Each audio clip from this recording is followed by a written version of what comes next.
আমরা এমন এক যুগে বাস করছি যেখানে সভ্যতা আর শিল্প এই দুইটি নামের মাধ্যমে আল্লাহ তাআলার অবাধ্যতা বা শিরক করা হচ্ছে। কেউ বলে এটা ইতিহাসের স্মারক, আবার কেউ বলে এটা জাতীয় সংস্কৃতি। কিন্তু আসল প্রশ্ন হলো, একটি অবয়ব বানিয়ে সেটার সামনে ফুল দেওয়া, মাথা নত করা, এটা কি সত্যি সংস্কৃতি নাকি সূক্ষ্ম মূর্তি পূজা? আজকের ভিডিওতে এই বিষয়টি নিয়ে মূলত আমরা আলোচনা করার চেষ্টা করব। সো চলুন তাহলে আমরা মূল ভিডিওটি শুরু করি।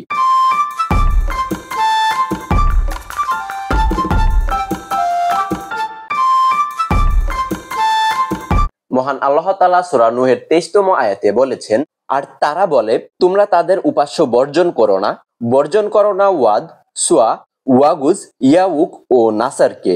ওয়াদ, সুয়া, ইয়াগুজ, ইয়াউক ও নাসর এগুলোই মূলত ছিল প্রথম মূর্তির নাম।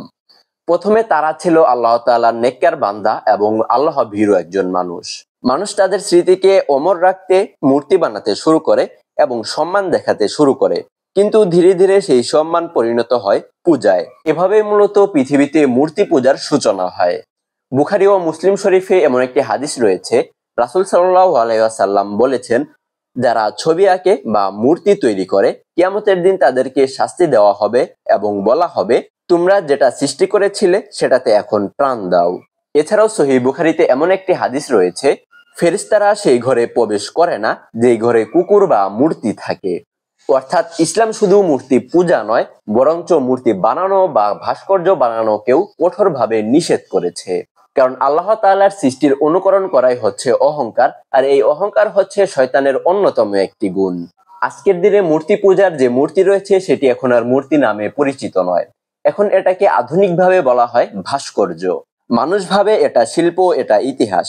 কিন্তু যখন সেই শিল্পকে ফুল দিয়ে সাজানো হয়, যখন তার সামনে দাঁড়িয়ে শ্রদ্ধা প্রদর্শন করা হয়, তখন আর সেটা শিল্প থাকে না, সেটা তখন আবেগের মূর্তি পূজায় পরিণত হয়। আজকের তথাকথিত শিক্ষিত সমাজ বলে ভাস্কর্য সংস্কৃতির অংশ, কিন্তু তাওহীদনিষ্ঠ মুসলমান জানে যে সমস্ত বস্তুর সামনে মাথা নত করা হয় সেটি আসলে মূর্তি পূজা। সব থেকে দুঃখজনক বিষয় হচ্ছে, এই মূর্তি নামক ভাস্কর্যের যে সংস্কৃতি রয়েছে এটিও বেশ কিছু মুসলিম দেশেও ছড়িয়ে পড়েছে। দুঃখজনক বিষয় হলো, নামাজ পড়া মানুষও কখনো কখনো সেই মূর্তির সামনে দাঁড়িয়ে শ্রদ্ধা নিবেদন করে। যেখানে মহান আল্লাহ তাআলা সূরা ফুসিলাতের 37তম আয়াতে বলেছেন, তোমরা আল্লাহ ব্যতীত অন্য কিছুকে সিজদা করো না।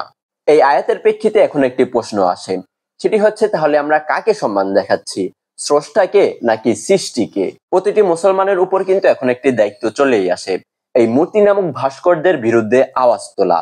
না ঘৃণায় নয়, না সহিংসতায়, আওয়াজ তুলতে হবে আমাদের তাওহীদ দিয়ে। কারণ তাওহীদ মানে শুধুমাত্র লা ইলাহা ইল্লাল্লাহ বলা নয়, তাওহীদ মানে মূর্তি পূজার সব রূপকে অস্বীকার করা। কারণ আমরা যখন লা ইলাহা ইল্লাল্লাহ বলছি, তখন কিন্তু আমরা বলেই দিচ্ছি যে আল্লাহ ছাড়া আর কোনো শরীক বা মাবুদ বা ইলাহ নেই। রাসূল সাল্লাল্লাহু আলাইহি ওয়াসাল্লাম মসজিদে হারামে প্রবেশ করে 360টি মূর্তি যে ভেঙে ফেলেছিলেন, সে ঘটনা আমরা মোটামুটি সকলেই জানি। ভাস্কর্যের নামে যে মূর্তি পূজা চলে আসছে, এটা শুধুমাত্র নিষেধ করে থামানো যাবে না, এটা মূলত থামাতে হবে তাদেরকে তাওহীদ বা তাওহীদের শিক্ষা দিয়ে, যার ফলে মানুষ বুঝতে পারবে সৃষ্টি যতই সুন্দর হোক না কেন, স্রষ্টার তুলনায় তা কিছুই না।